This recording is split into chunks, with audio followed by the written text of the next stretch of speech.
እየጠጣች ነው።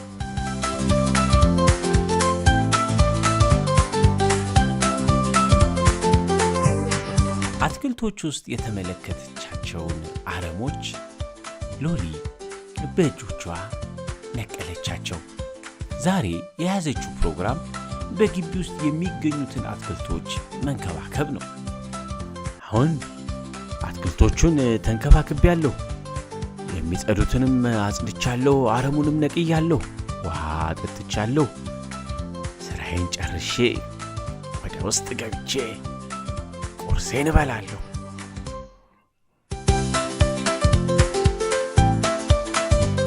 ሎሊ ወደ ማድቤት ውስጥ ገብታ ቁርሷን ይዛ መጣች።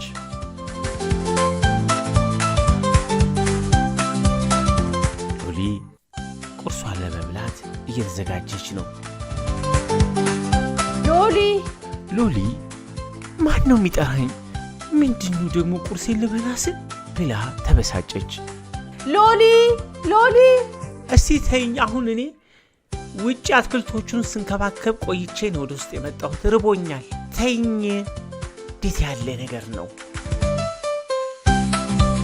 ተይ፣ ነይ ሎሊ፣ ነይ ብዬሻለሁ። ሎሊ ዳቦ ውስጥ የምትቀባውን ለመክፈት እየታገለች ነው። ነይ ብዬሻለሁ፣ ቶሎ ነይ ብዬሻለሁ። ደግሞ ምን ቀረሽ? እሺ ቆይ አትክልቶቹን ውሃ ጠጪ ያልሽኝ አጠጣሁኝ። ምንድነው ደጋግመሽ የምትጠሪኝ? እንዴ ማን ነው የሚጠራኝ?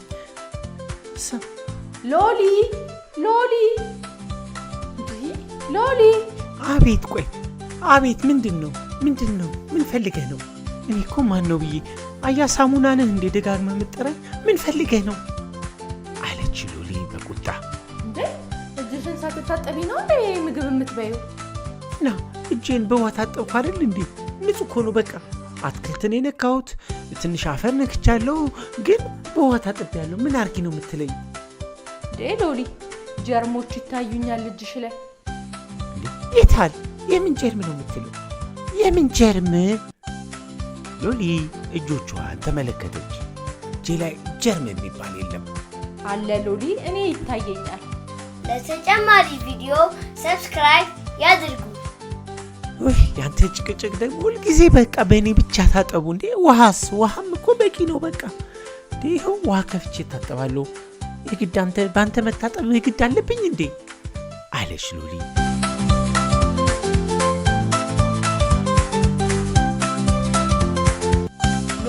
አይሆንም፣ አሁንም አልጸዱም ጀርሞች።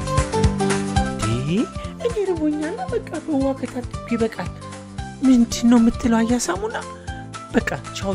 እኔ እንደውም ሂጅ መብላት ነው ይሻላል። ሎሊ ነይ ተመለሽ ብዬሻለሁ። እጅሽ ላይ ያሉትን ጀርሞች ተመልከች። የታል ጀርም?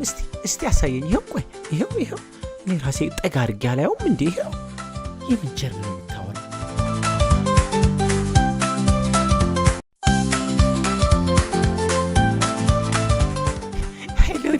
ሎሊ ስለ ጀርም አታውቅም። እኛ እኮ እጇ ላይ ቁጭ ብለናል። ወደ ላይ ማን ነው ከኛ ውስጥ ገብቶ ሆዷን የሚያሳምማት? እስቲ ወደ ላይ ዝለሉ፣ ደስ ሊለን ይገባል። ሎሊ ሆድ ውስጥ ልንገባ ነው እንዴ? በቃ እጃቸውን እነሱ በውሃ ብቻ ከታጠቡ ደስ ነው የሚለን። እኛም ውሃ ምንም ስለማያረገን ቀስ ብለን ዝም ብለን እንቀመጥና ልክ ምግብ ሲበሉ ከምግቡ ጋር አብረን ሆዳቸው ውስጥ ግብት ብለን እናሳመማቸዋለን። እዛ በቃ ሆዳቸውን ያማቸዋል። በቃ ሐኪም ቤት ይሄዳሉ፣ ትምህርት ቤት ይቀራሉ። እኛ ደግሞ ደስ ይለናል። ሎሊም አሁን በውሃ ብቻ ብትታጠብ ደስ ነው የሚለን። ሎሊ ጀርሞች በእጇ ላይ እንዳሉ ስለተገነዘበች ደነገጠች። ወይኔ ምንድነው ማረገው? ምንድነው የሚሻለኝ? ወይኔ ከእጄ ላይ ልቀቁ። በምንድነው የሚለቁት? ልብሷ ላይ እየጠረገች ልታስለቅቅ ሞከረች። ነገር ግን ጀርሞች በዛ መንገድ ከእጇ ላይ አይለቁም። ምንድነው የሚሻለኝ? ወይኔ ሊያመኝ ነበር እኮ አላወኩም ነበር። እንዴ እነዚህ ሁሉ ጀርሞች እየተመካከሩ ሆዴ ውስጥ ገብተው እኮ ሊያሳምሙኝ ነው። ወይኔ ሎሊ ደንግጣለች። እኔ መታመም እኮ አልፈልግም። እኔ ከጓደኞቼ ጋር መጫወት እፈልጋለሁ። ትምህርት ቤትም መቅረት አልፈልግም። እንዴ ወይኔ ሆዴን ሊያሳምም። ሎሊ አንተ ደግሞ ምንድነው የምትለኝ? ሻያ ሳሙና ምንድነው የምትለው? ሎሊ አያ ሳሙናን ጠየቀችው። የሽ ሎሊ ልብስሽ ላይ ስለጠረግሽ ወይ ግድግዳ ላይ እጅሽን ስለጠረግሽ እኮ ጀርሞቹ አይሄዱ። እና ምንድነው ማድረግ ያለብኝ? አይ ሎሊ መፍትሄው ማን ነኝ? እኔ እኮ ነኝ። ለ20 ሰከንድ እጅሽን በደንብ አድርገሽ በእኔ ብትታጠቢ እኔ ጀርሞቹን እገላቸዋለሁ። እጅሽ ላይም አይኖሩ። በውሃ ግን ብቻ ከታጠብሽ ሁሌ እጅሽ ላይ ይቆያሉ። አሁንም እጅሽን ለ20 ሰከንድ እኔ ሳሙናን ተጠቅመሽ ከታጠብሽ እኔ ጀርሞቹን አጠፋልሻለሁ አላት። ቆይ የምትለው በውሃ ብቻ መታጠብ በቂ አይደለም ነው እያልከኝ ያለው? አዎ ሎሊ፣ ውሃ ጀርሞችን የማባረር አቅም የለውም። እኛ ሳሙናዎች ግን ከእጅሽ ላይ ያሉትን ጀርሞች ሁሉ ጥርግ አርገን እጥብ አድርገን እንገላቸዋለን። ያን ጊዜ እጅሽ ንጹህ ይሆናል፣ አትታመሚም። ስለዚህ በእኛ በሳሙና መታጠብ ነው ያለብሽ። አይ ሎሊ፣ የአንቺ ችግር ብቻ መስሎሽ ነው? ብዙ ልጆች እኮ እንደዛ ናቸው። ከትምህርት ቤት ሲመጡ ኳስ ሲጫወቱ ቆይተው ወይም ደግሞ ሽንት ቤት ገብተው ሲወጡ እጃቸውን በሳሙና ካልታጠቡ ይታመማሉ። ለዛ ነው ብዙ ጊዜ ልጆች ሆዳቸውን የሚያማቸው። ጀርሞቹ ደግሞ እጁን በሳሙና የማይታጠብ ልጅ በጣም ነው የሚወዱት።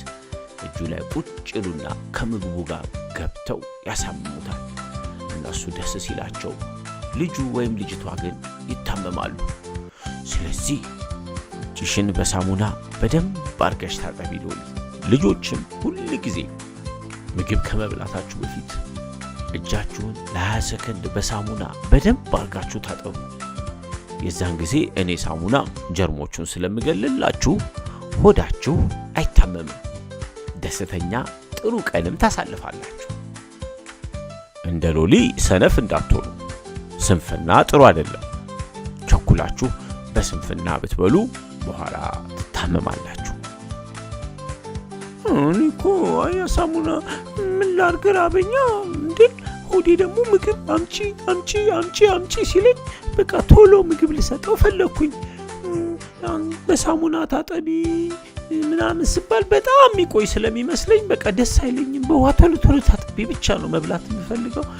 እና አሁን አንተ ግን ስትነግረኝ ወይኔ ጀርሞቹ ለካ ገብተው ሊያሳምሙኝ ነበረ። ልጆች እናንተም እንደኔ ተሳስታችሁ ወይም ቸኩላችሁ በሳሙና ሳትታጠቡ ከበላችሁ ትታመማላችሁ። ስለዚህ ግድ የለም በትዕግስት እጃችሁን በሳሙና ለ20 ሰከንድ ታጠቡ። እኔ እሳሳታለሁ፣ ከስህተቴ ግን እማራለሁ። እናንተም ትሳሳታላችሁ፣ ከስህተታችሁ ትማራላችሁ። ሳሙና ያለው እውነቱን ነው። እጃችንን ብንታጠብ ጤናችንን የምንጠብቀው እኛ ነን። ትልቅ ትምህርት ነው ዛሬ የተማርኩት። አመሰግናለሁ ሳሙና፣ አመሰግናለሁ። ለተጨማሪ ቪዲዮ ሰብስክራይብ ያድርጉ። ሎሊ ሳሙናውን አንስታ እጇን በሳሙና በደንብ መታጠብ ጀመረች። አረ ሎሊ እንወድሻለን እኮ እባክሽ በሳሙና ትታጠቢ። ሎሊ ታይ በቃ በውሃ ይበቃል አሉ። ኧረ ሆዴ ውስጥ ገብታችሁ ልታሳምሙኝ። አሁንማ አወቅኩኝ። ለእኔ ያስባችሁ መሰለኝ እኮ። ድሮማ መጀመሪያ በውሃ ብቻ ስትሉ ለእኔ ያስባችሁ መሰለኝ። እኔም ሰነፍ ስለሆንኩኝ እሺ ብዬ በውሃ ብቻ ልታጠብ ነበር። አሁን ገብቶኛል። አቃጥልሻለሁ አይንሽን፣ እያንዳንድሽ ጀርምሽን። አያ ሳሙና ያግዘኛል። ከእጄ ላይ ሞለጭ ብለሽ ነው የምትወጪው። ይኸው በሳሙና ጥብ 20 ሰከንድ በደንብ ታጠብ። እጆቼን ንጽህና እጠብቃለሁ፣ በሳሙና እታጠባለሁ። ሎሊ እየዘመረች እጇን ታጠበች። ጀርሞቹም ከእጇ ላይ ጠፉ። እጇም ንጹህ ሆነ። ስለዚህ አሁን ምግብ ብትበላም አትታመምም። አሁን ሁሉም ነገር ተገለጸልኝ።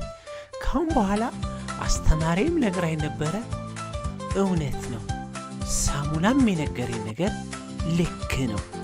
እጄን በሳሙና በደንብ አድርጌ ታጠባለሁ፣ ጀርሞቹንም አሸንፋቸዋለሁ፣ በንጹህ እጅ ስበላ ጤነኛ ሆናለሁ አለች ሎሊ።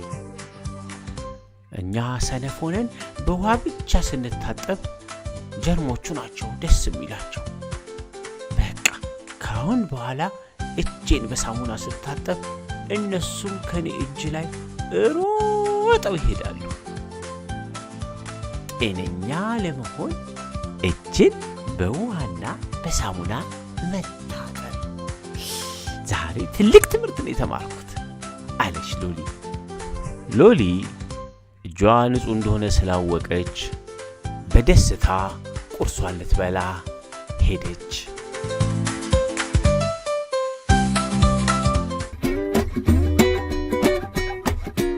ከዮዮ ጋር ጉብኝት ክፍል 1።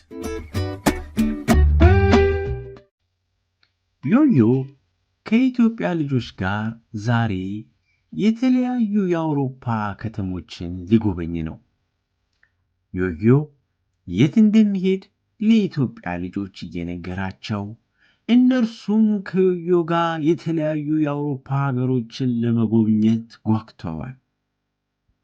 ልጆች፣ የአፍሪካ ህብረት ዋና ከተማ አዲስ አበባ ናት አይደል? የአውሮፓ ህብረት መቀመጫም በቤልጂየም ሀገር ብራስልስ ከተማ ነው። ታዲያ በብራስልስ ከተማ ውስጥ የአውሮፓ ህብረት አባል የሆኑ ሀገሮች የሚወከሉበት ትንሹ አውሮፓ በመባል የሚጠራ ስፍራ አለ። ዮዮ ዛሬ ጉብኝቱን የሚያካሂደው በትንሹ አውሮፓ ነው።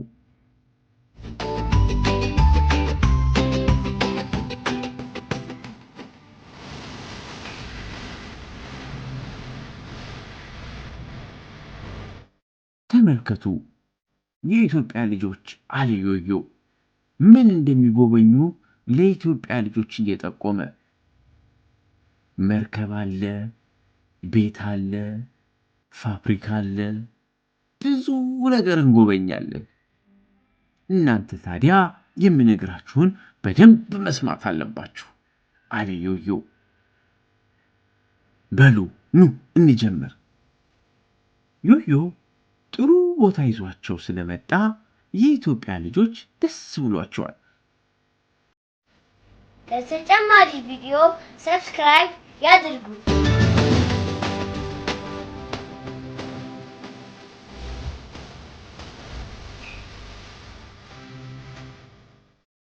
እነ ዮዮ በውሃ ውስጥ ትንንሽ አሳዎችን ተመለከቱና ቆመው አሳዎቹን ማየት ጀመሩ።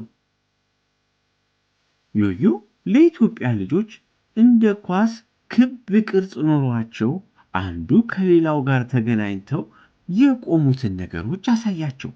በእያንዳንዱ ክብ ነገር ውስጥ ምግብ ቤት አለ፣ መጽሐፍትና ዕቃ መሸጫ አለ፣ ሙዚየም አለ እያለ ዮዮ ነገራቸው።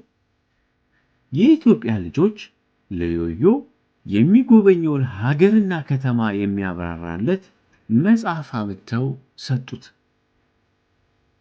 እርሱም በደስታ ተቀበላቸው። አዎ፣ ይሄ መጽሐፍ ውስጥ ስለ እያንዳንዱ ከተማ ስለምንጎበኘው ቦታ ማብራሪያ አለ። ስለዚህ ዮዮ ከዛ እያነበበ ለኢትዮጵያ ልጆች ይነግራቸዋል ማለት ነው።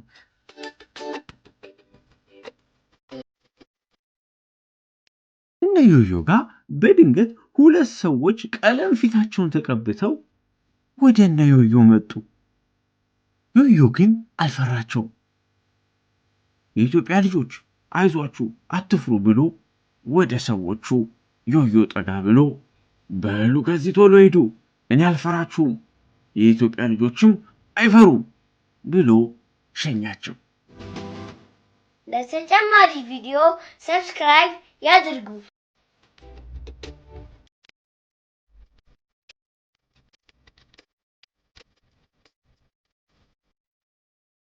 ዮዮ ዴንማርክ የምትባል ሀገር ጋር ደረሰ። ስለ ዴንማርክ ዮዮ ማወቅ ይፈልጋል። የዴንማርክ ዋና ከተማ ኮፐንሃገን ይባላል።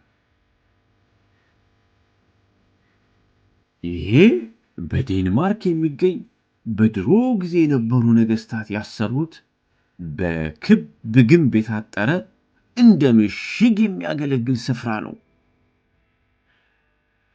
ዮዮ ስለ ምሽጉ ማብራራቱን ቀጠለ። ልጆች፣ ምሽግ ማለት ወታደሮች ለብቻቸው ተደብቀው የሚኖሩበት ስፍራ ነው። ታዲያ በዚያን ጊዜ ዴንማርክ በምትባለው ሀገር ውስጥ በዚህ ስፍራ ከ500 እስከ 800 የሚደርሱ ወታደሮች ብዙ ነው አይደል? ከሚስትና ልጆቻቸው ጋር ይኖሩ ነበር። ዶሮ ያረባሉ፣ ወይን ይጠምቃሉ፣ ዕቃቸውን በመርከብ ያጓጉዙ ነበር። ወታደሮቹ አንዳንድ ጊዜ የሻቦላ ግጥሚያም ያደርጋሉ። ይሄን ሁሉ ነገር ታዲያ እንድንመለከተው ነው እዚህ የሰሩልን። እስቲ እንየው አለ ዮዮ።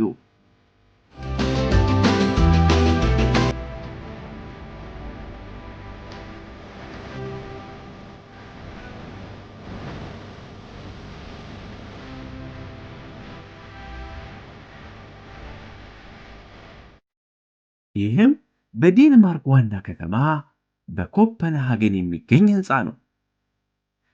ዮዮ ከህንፃው ፊት ለፊት ባለው ወንዝ ያሉትን መርከቦች ከኢትዮጵያ ልጆች ጋር ቁጭ ብሎ እየተመለከተ ነው።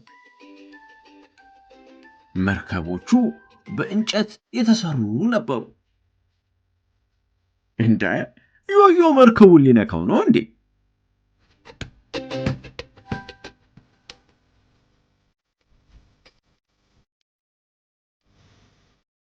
ዮዮ በመቀጠል የሚጎበኘው ሀገር ስዊድን ይባላል። ዋና ከተማው ስቶክሆልም ነው። ይህ ህንፃ የስቶክሆልም ማዘጋጃ ቤት ነበር። ዮዮ የህንፃውን ውበት ቆሞ እያደነቀ ነው። በአጠገቡም መርከብ ያልፋል። ስዊድን ዋና ከተማዋ ስቶክሆልም ነው አለ ዮዮ።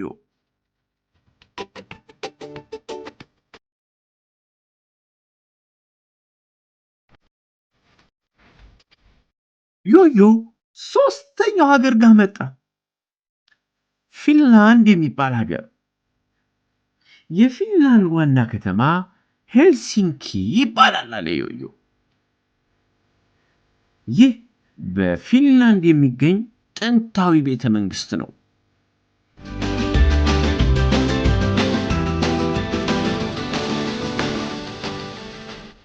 ዮዮ በዚህ ቤተ መንግስት የሚገኘውን ቦይ ተመለከተ። ይህ ቦይ በዛ ጊዜ ብዙ ሐይቆችን ያገናኝ ነበር። በአሁኑ ጊዜ ለሙዚቃ ትዕይንት ማሳያ ይህ ቤተ መንግስት ያገለግላል እያለ ዮዮ ለኢትዮጵያ ልጆች ነገራቸው።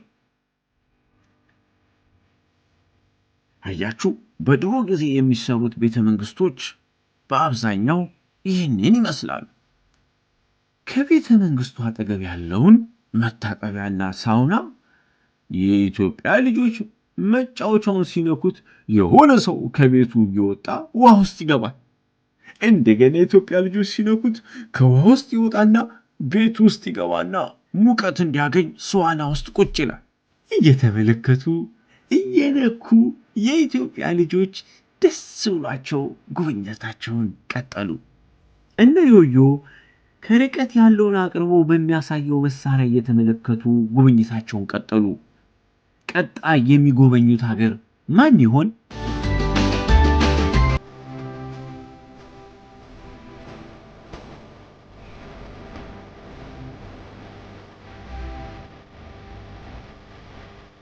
ዮዮ ኔዘርላንድ ወይም ሆላንድ ተብላ የምትጠራው ሀገር ጋር መጣ።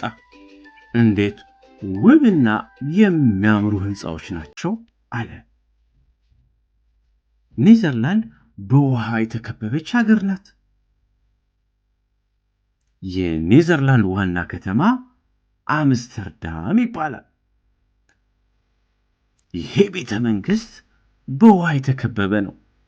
ወደ ቤተ መንግስቱ በሚያስገባው ድልድይ በኩል ካልመጣችሁ በሌላ አቅጣጫ ብትመጡ ወደ ቤተ መንግስቱ አትገቡም። ለምን? ዙሪያውን በውሃ የተከበበ ስለሆነ።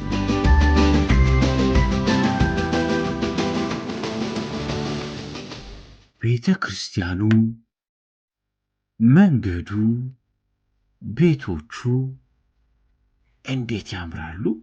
አለ ዮዮ።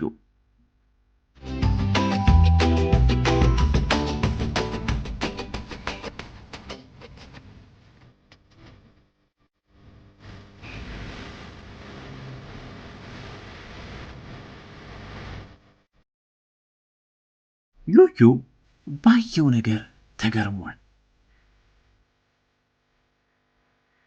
ይሄ በድሮ ጊዜ ለግብርና የሚያገለግል ስፍራ ነው።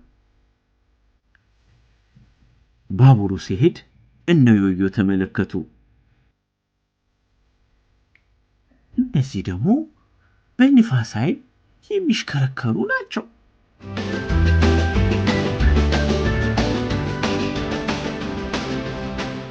ባቡሩ ሹፌሩ የት አለ? አለ ዮዮ።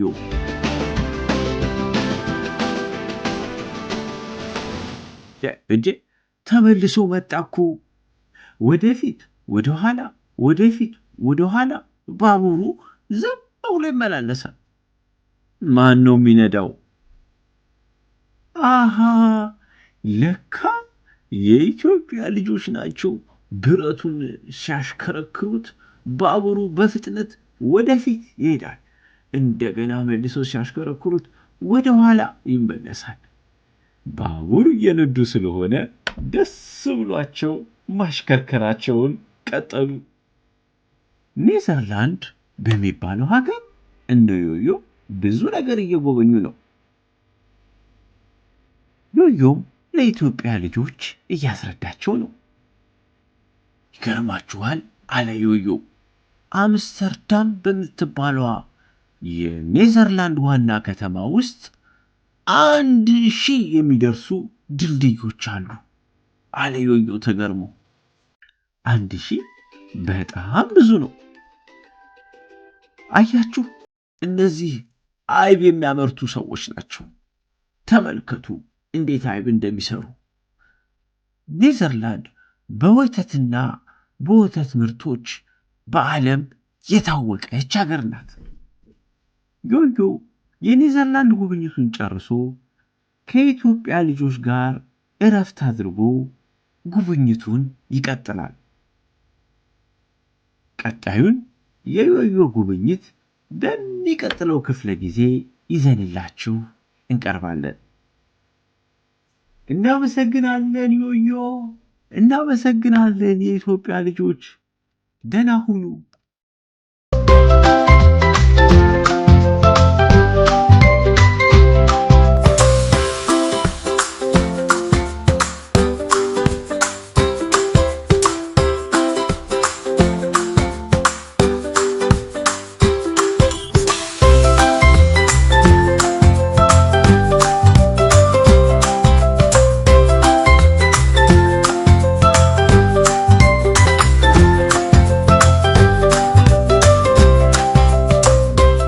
ሉምባ በሴንቸሪ ሞል ከልጆች ጋር ለመጫወት ተገኝቷል።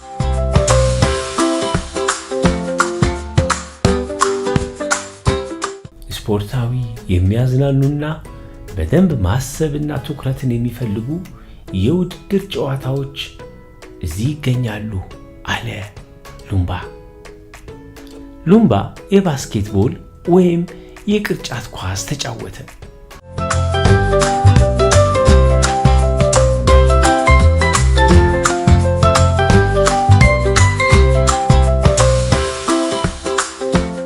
በሚሽከረከር ነገር ላይ የተቀመጡት ልጆች ሰላም እያሉት እሱም ሰላም እያላቸው እኔም እንደናንተ መጫወት እፈልጋለሁ አላቸው።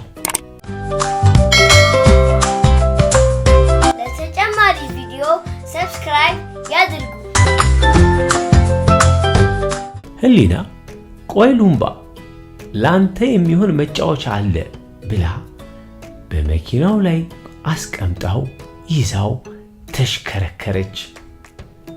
ሉምባም ደስ አለው።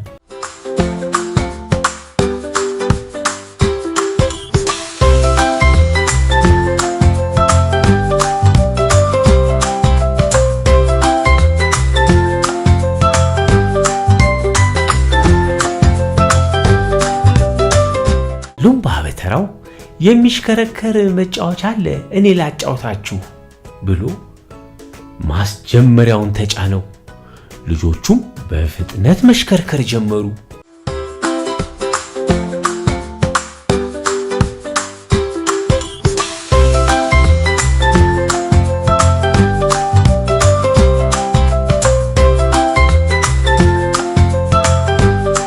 ሉምባ በሴንቸሪ ሞል ጥሩ ጊዜ እያሳለፈ ነው።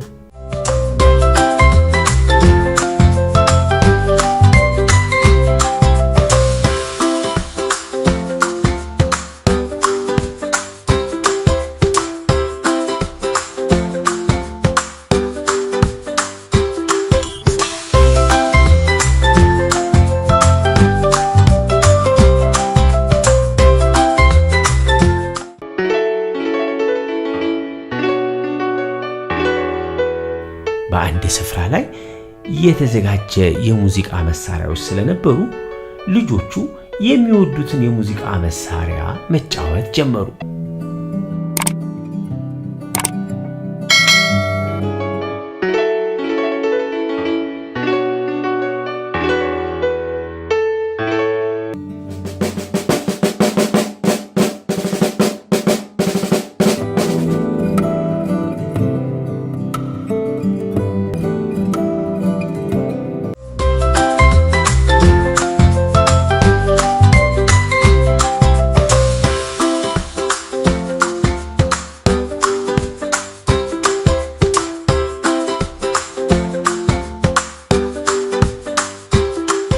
ለሮቦቲክስ መማሪያ የሚሆኑ የተለያዩ ሌጎ ስለነበር የሚወዱትን ቅርጽ ከመጽሐፉ መመሪያ እየተከተሉ እየሰሩ ነው።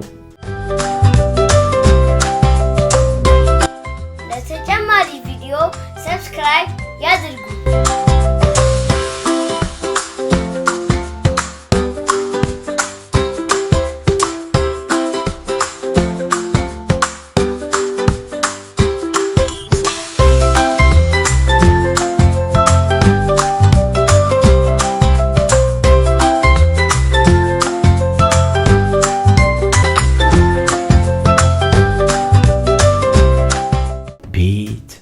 መኪና፣ መርከብ፣ አውሮፕላን፣ የተለያዩ እንስሳትን ብቻ የፈለጋችሁትን ነገር በመገጣጠም መስራት ትችላላችሁ።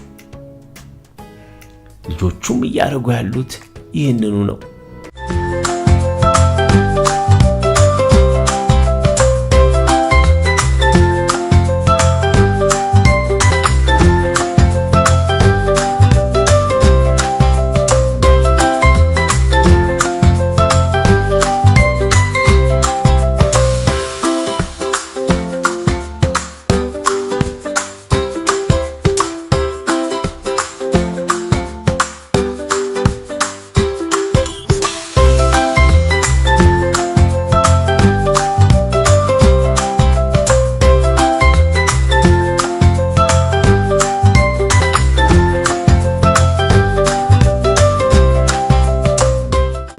ሉምባ በሴንቸሪ ሞል ጥሩ ጊዜ አሳልፎ ሁሉንም አመስግኖ ደስ እያለው ወደ ቤቱ ሄደ። ለተጨማሪ ቪዲዮ ሰብስክራይብ ያድርጉ። ይህን ቤት